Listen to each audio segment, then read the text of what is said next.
Have you ever wondered why some people seem to effortlessly attract money while others struggle their entire lives despite working just as hard? The answer isn't what you think. It has nothing to do with luck, connections, or even intelligence. It's all about a single psychological switch in your brain that determines whether you operate from scarcity or abundance. And today I'm going to show you exactly how to flip that switch. Right now, as you're watching this video, your brain is running one of two programs. The scarcity program tells you there's never enough money, opportunities are limited, and you have to fight for every dollar. The abundance program whispers that wealth flows naturally when you align your thoughts and actions correctly. Most people spend their entire lives trapped in scarcity mode without even realizing it. But what if I told you that switching to abundance isn't just possible, it's actually easier than you think? Let me start with a story that changed everything I thought I knew about money. 2 years ago, I met a janitor named Marcus who owned 3 rental properties and had more money in his savings account than most doctors I know. Meanwhile, I also knew a surgeon who made $400,000 a year but lived paycheck to paycheck, stressed about money constantly. Both men worked hard, both were intelligent, but they operated from completely different psychological frameworks. Marcus thought like someone who had abundance. The surgeon thought like someone who was always running out. And that single difference in thinking created 2 completely different financial realities. This isn't some mystical concept. This is hardcore psychology backed by decades of research into how our brains process money, opportunities, and success. Your relationship with money was programmed into your brain before you were 7 years old. Every comment your parents made about money, every argument they had about bills, every time they said they couldn't afford something, your young brain absorbed as absolute truth about how the world works. These early programs are now running your financial life on autopilot, making decisions for you before you're even consciously aware of them. People with scarcity mindsets literally see fewer opportunities. Their brains are wired to focus on what's missing, what could go wrong, and why things won't work out. They hoard money when they have it because they're terrified it won't come back. They avoid risks that could create wealth because they're convinced they'll lose what little they have. They negotiate poorly because they believe they don't deserve better. Every financial decision is filtered through fear. But abundance-minded people see the same world completely differently. They notice opportunities that scarcity-minded people miss entirely. They invest in themselves and their skills because they know it creates compound returns. They build relationships instead of hoarding resources because they understand that wealth flows through networks. They take calculated risks because they believe in their ability to create value and recover from setbacks. Here's where it gets really interesting. Neuroscience shows us that these aren't just different attitudes, they're literally different neural pathways in your brain. Scarcity thinking activates your stress response system, flooding your brain with cortisol and shutting down your prefrontal cortex where creative problem solving happens. Abundance thinking activates your reward centers, releasing dopamine and keeping your higher brain functions online. When you're stressed about money, you literally cannot think as clearly. Your brain goes into survival mode, focusing only on immediate threats and missing long-term opportunities. This is why poor people often make financial decisions that keep them poor, while wealthy people seem to effortlessly make decisions that create more wealth. It's not that wealthy people are smarter, they just have clearer thinking because they're not operating from a place of fear. But here's the game-changing truth that most people miss. You can rewire these patterns. Your brain remains plastic throughout your entire life, constantly forming new neural pathways based on your thoughts and experiences. The scarcity programming you received as a child isn't permanent. You can literally think your way into abundance by consistently practicing abundance-based thoughts and behaviors. Let me give you a practical example. When a scarcity-minded person loses their job, they immediately start cutting expenses, avoiding spending money, and looking desperately for any job that will pay the bills. When an abundance-minded person loses their job, they see it as an opportunity to level up their skills, network with people in their industry, and potentially start the business they've been thinking about. Same situation, completely different responses, and those different responses create completely different outcomes. The abundance-minded person might use their severance package to take an online course that makes them more valuable. They might reach out to former colleagues and discover a consulting opportunity that pays twice what their old job did. They might finally launch that side business they'd been postponing. Money is not scarce. There are trillions of dollars flowing through the global economy every single day. Opportunities are not scarce.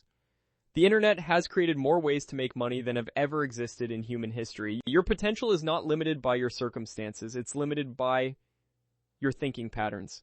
But flipping the switch from scarcity to abundance requires more than just positive thinking. It requires systematically identifying and rewiring the specific thought patterns that keep you stuck. Most people try to think positive thoughts while their subconscious mind is still running scarcity programs. That's like trying to drive forward while your emergency brake is engaged. The first step is becoming aware of your scarcity triggers. These are situations that automatically activate your scarcity programming. For most people, it's things like receiving unexpected bills, watching friends succeed, or having to spend money on something they want but don't absolutely need.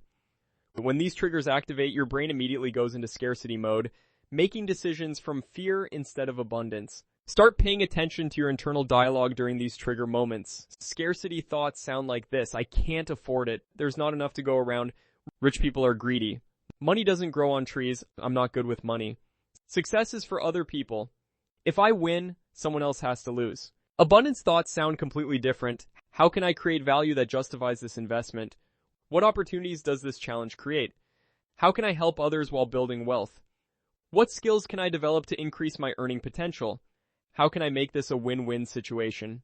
The language you use literally shapes your reality. When you say you can't afford something, you're training your brain to look for reasons why you can't have it.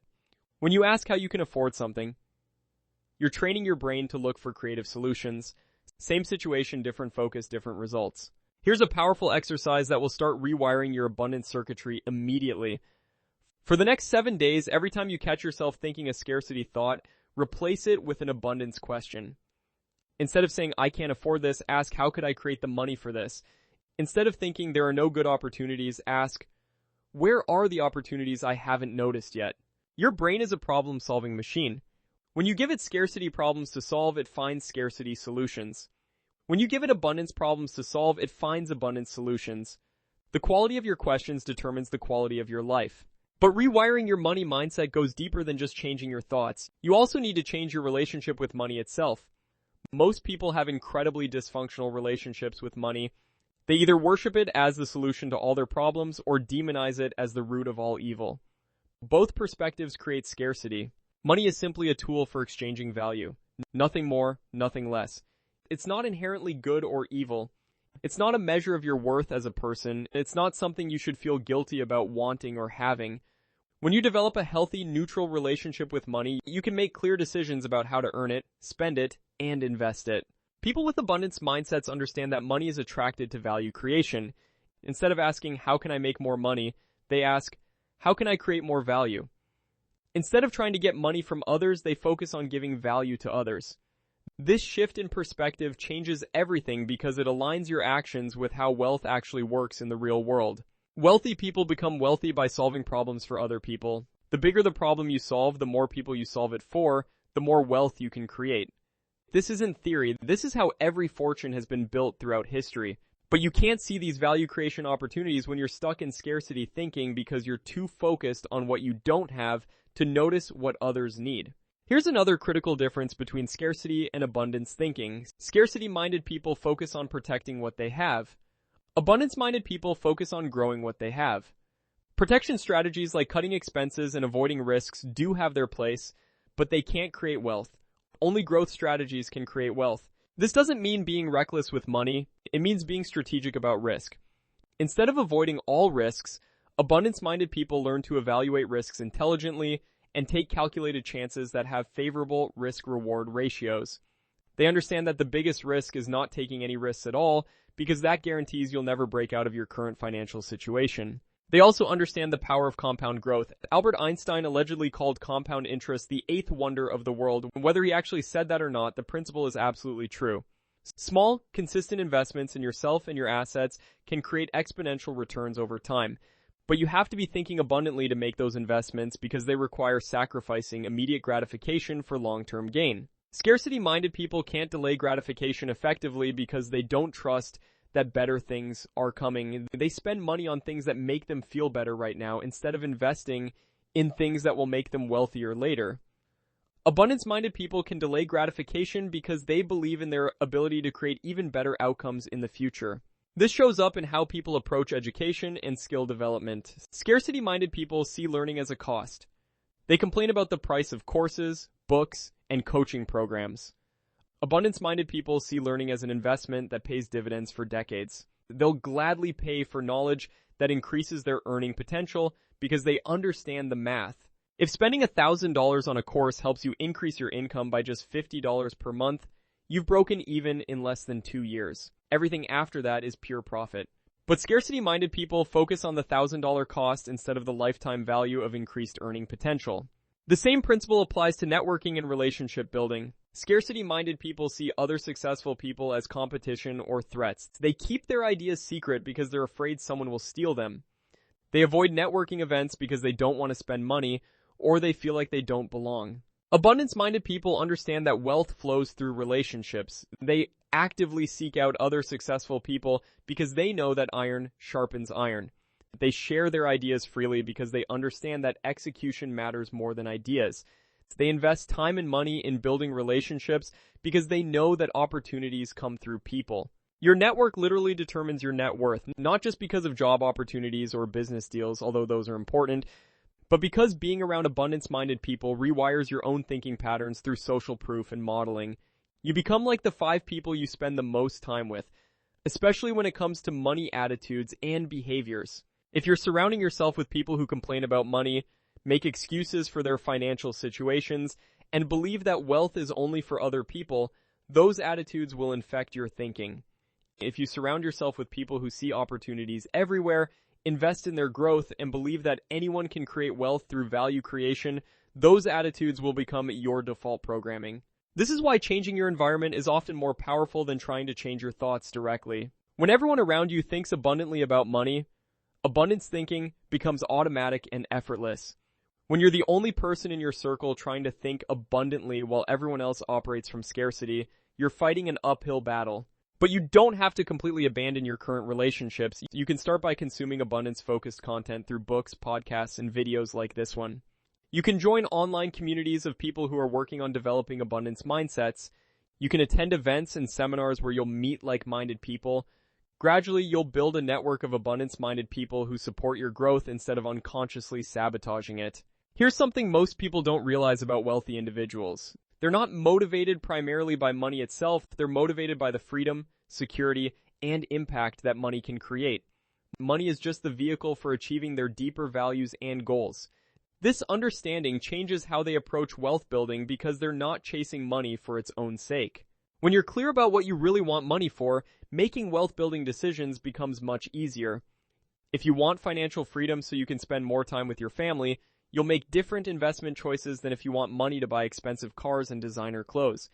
If you want wealth so you can donate to causes you care about, you'll develop different skills than if you want money just to feel important. Abundance-minded people also understand that wealth building is a skill set that can be learned and improved. They don't believe that some people are just naturally good with money while others aren't.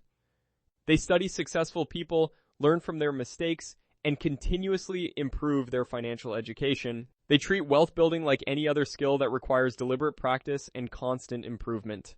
Scarcity-minded people often have a lottery mentality about wealth. They're waiting for their big break, hoping someone will discover their talent or expecting their employer to recognize their value and give them a huge raise.